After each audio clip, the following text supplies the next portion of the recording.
Perfeito. Bom dia a todos. Gostaria de agradecer ao convite, né? E vou tentar resumir em 10 minutos, falar de como conduzir a perda óssea, né? Num contexto de climatério. Gostaria de começar reforçando assim que a grande vantagem que vocês têm em relação ao reumatologista é que vocês, na maioria das vezes, estão acompanhando esses pacientes há mais tempo, né? Não estão num contexto já num paciente com osteoporose. Na verdade, vocês conseguem tratar isso aí, a perda óssea, né? Entender que isso é um processo fisiológico, que todo mundo vai perder osso conforme a gente vai envelhecendo.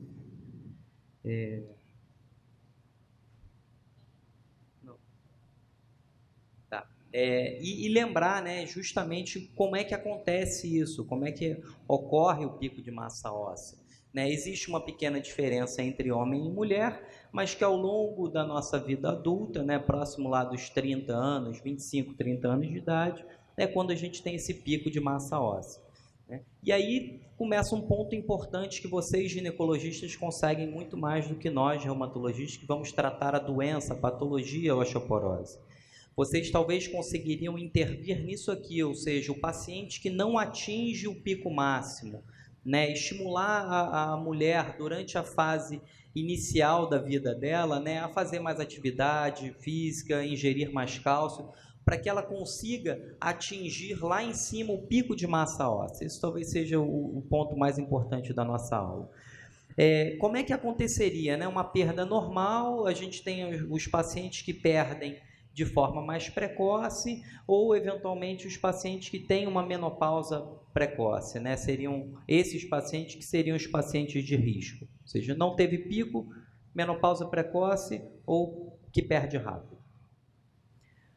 Ainda falando do pico de massa óssea, né, lembrar que o estilo de vida hoje é muito importante. Ele responde por 40% do pico de massa óssea. Né? Então vamos começar a lembrar lá atrás, vocês quando estão vendo uma gestante que está grávida, se ela tiver um aporte adequado de cálcio, se orientar ela a pegar mais sol, isso tudo vai influenciar não só nela, mas também na criança, né, que está dentro da barriga, que está sendo formada, a ter um pico de massa óssea lá na frente, né? E a diferença, se a gente compara entre homem e mulher, aquele outro era um esquema gráfico, esse, na verdade, é mais fidedigno em termos de proporção, a diferença entre homem e mulher não seria tão grande assim. Quais seriam os fatores modificáveis para pico de massa óssea? Né? Então, atividade física e cálcio são os grandes. Desconfigurou um pouquinho, deveriam estar desse lado, mas o grau de evidência seria um grau de evidência A. Tá? Vitamina D é um grau de evidência B, né? E a partir daí é C e D. Né? Na verdade, a gente não tem muita comprovação, mas principalmente nesses dois aqui, atividade física e cálcio. Se a gente tem uma ingesta adequada de cálcio, se o paciente faz atividade física, eu consigo estimular o meu pico de massa óssea. Né? Lembrando que a osteoporose é uma doença que cada vez está aumentando mais, a população está envelhecendo, isso vai aumentar, vai piorar. Né? Hoje, de cada 3 mulheres acima de 50 anos, uma vai ter uma fratura. Isso é um número absurdo, é um gasto absurdo. Né? E justamente falando sobre o gasto, os Estados Unidos eles têm uma noção muito melhor do que a nossa sobre o termo de gasto, né? Mas 200 milhões de pessoas no mundo, né? Com 2 milhões de fratura por ano e 25 bilhões de dólares nos Estados Unidos. Isso é um valor muito alto. Quando, ainda falando de impacto, né, a gente está observando que é justamente na população mais idosa, né? E 50% dos pacientes que têm uma fratura, eles vão se tornar dependentes. Ou seja, além de ser uma patologia que demanda um custo para outra pessoa também, né? Aqui no Brasil, a gente não tem tanto dado quanto nos Estados Unidos. O último que eu consegui foi de 2010, onde 74 mil brasileiros foram internados só por fratura de colo de fêmur. Tá? Então, isso está aumentando, a tendência é que se piore. Quando a gente está falando no Rio de Janeiro, né, ou seja, 21% de mortalidade, os pacientes no Rio de Janeiro, né, não tive dados de muitos estados, mas é um trabalho interessante, de 2014, onde no Rio de Janeiro tem uma mortalidade de 21%. Né? Se a gente olhar a proporção de osteoporose em determinadas populações, quando eu estou levando em consideração esses três com BMD, que é a densitometria, 30%, 33%, 24% da população que estava nesses estudos tem osteoporose. Isso é muita coisa, é muita gente, tá? Como é que a gente faz o diagnóstico de osteoporose? Depois que quebra é fácil, eu acho que esse não é o problema, talvez não seja o foco, principalmente numa mesa de climatério. Eu quero tratar antes disso, né? Então a gente cairia, ou seja, o diagnóstico vai ser feito pela densitometria. A dúvida é quem que deve fazer densitometria, né? Ou seja, qual é a população que tem que fazer? Tem basicamente dois consensos, né? O próprio PCDT do Ministério da Saúde e um consenso internacional, os dois de 2014, eles lembram que a partir dos 50 anos, no caso de homem ou a mulher a partir da menopausa, se tiver um fator de risco, deve fazer uma densitometria, tá? E a partir dos 65 anos para a mulher e 70 anos para os homens, aí sim todos deveriam fazer, tá? Tem um detalhe que não tem fator de risco, mas teve fratura, ele vai fazer densitometria. A grande dúvida é o que é um fator de risco para a osteoporose. Eu não vou conseguir, no tempo que me cabe, falar sobre isso, mas no guideline internacional, né, é só isso aqui de fator de risco. Então, se o paciente tem alguma dessas patologias, em especial, por exemplo, o hipertireoidismo, para mim, né, puxando a minha artrite reumatoide ou alguma doença reumatológica crônica vai entrar, mas se eu tiver que resumir, se ele tem alguma doença crônica, de uma maneira geral, talvez ele se enquadre como um fator de risco e merecesse fazer uma densitometria, tá?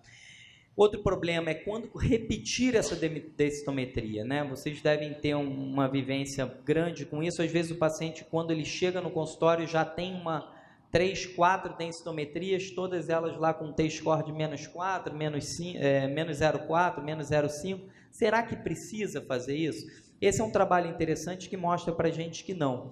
Eles acompanham o paciente ao longo de 11 anos e vão ver quem são os pacientes que de fato vão desenvolver osteoporose. Curiosamente, nos pacientes, independente da faixa etária, né, ou seja, mesmo com 60, 64 anos, se ele tiver um T-score até -1,99, a chance dele ter osteoporose em 11 anos é 3%. É muito pouco. Ou seja, se eu tiver um T-score de até -2, talvez eu não precise repetir num prazo tão curto, né? Idealmente, eu vou jogar isso mais para frente. Ao contrário, os pacientes que têm sim um T-score abaixo, menor do que -2,0, ainda numa faixa de osteopenia, ele teria um risco maior, 20% mais ou menos, de desenvolver osteoporose, tá? Então é isso que a gente está falando. Como é que a gente vai tratar, né? Quando tratar? Então é óbvio, sempre que eu tive a fratura, se eu tenho um T-score menor do que -2,5, ou seja, se existe osteoporose, ou se eu tenho, usando algumas ferramentas combinadas, eu estou citando aqui o FRAX, se eu tenho um risco aumentado, a gente vai tratar. Como tratar a osteoporose não teve muita mudança no período recente, né? Esses são os nossos tratamentos disponíveis hoje, medicamentosos aqui no Brasil, tá? Essa publicação do ano passado, também do Consenso Guideline de Osteoporose Brasileiro. Lembrando que os bifosfonatos, alendronato, ibandronato, risedronato e o ácido hialurônico, de uma maneira geral, seriam a primeira escolha, tá? Cálcio e vitamina D, vocês vão ter uma aula mais tarde sobre cálcio e vitamina D, então vou passar muito rápido, mas de fato ele reduz a perda óssea, mas não muda a incidência de fratura. Sobre reposição hormonal, vocês também vão ter uma mesa brilhante daqui a pouco, então eu não vou falar especificamente disso, mas a indicação básica seria nos pacientes que têm sintoma, né? Ou seja, quando existe sintoma de climatério, eu já vou usar reposição hormonal? Sim, é interessante, a gente vai usar nesse aspecto de tratar a perda óssea, né? Se não é o caso, talvez a preferência seja de fato um bifosfonato. Sobre os bifosfonados, né, são os grandes medicamentos, né, os medicamentos que a gente mais usa, com uma redução de risco de fratura vertebral de 55% e redução de fratura de quadril de 45%. Né? Então, apesar de uma eficácia muito grande, metade dos pacientes ainda vai quebrar, tá? Quando parar, isso é uma outra dúvida, né, que existe, né? Isso mudou agora um pouquinho. Na verdade, a gente parava com 5 anos, isso está sendo estendido. Alguns pacientes a gente pode estender mais 2, talvez 3 anos, chegando a 8 anos de tratamento de bifosfonato, tá? Sobre o denosumab, né, o Prolia, é um medicamento espetacular, vantagem que faz de 6 em 6 meses, mecanismo de ação bloqueia arranque ligante, então ele tem uma ação muito boa também, muito parecida com os bifosfonados. O raloxifeno, na verdade, a redução do risco de fratura é um pouco menor que os outros dois, então ele acaba ficando como uma segunda linha, tá? E a teleparatida é um medicamento que a gente acaba usando só nos pacientes que têm um risco de fratura muito alto, um T-score muito baixo, tá? Comparando eles todos, calcitonina a gente não usa mais, né? Raloxifeno, terapia hormonal, alendronato e a teleparatida seria lá em cima, ou seja, basicamente todos os bifosfonados eles estariam próximos aqui do alendronato. A teleparatida ela não pode ser continuada acima de 18 meses, por isso que ela para ali. Será que vale a pena combinar esses tratamentos? Até o que a gente conhece nesse momento, não. A gente não usa 2 tratamentos ao mesmo momento. Basicamente, o que a mensagem que fica é que quando você para um mecanismo de ação, você deveria manter um segundo mecanismo de ação depois que interrompe o primeiro. Exemplo, usei alendronato por 5 anos, houve ganho de massa óssea. Quando eu vou interromper aquele medicamento, eu deveria substituir por outro mecanismo de ação, seja terapia hormonal, que não seria a primeira opção, mas seja o denosumab ou seja o raloxifeno. Tá bom? E eu acho que é o meu último slide agora. Eu acho que começa assim, tratar a osteoporose pegando sol, fazendo atividade física, brincando. Vocês têm isso muito mais do que nós reumatologistas. Vocês acompanham o paciente provavelmente desde os 17, 18 anos, daí para frente. Então, estimulem mais a pegar sol, comer leite, né, comer mais queijo e fazer atividade física. Obrigado. Obrigado, professor Dante.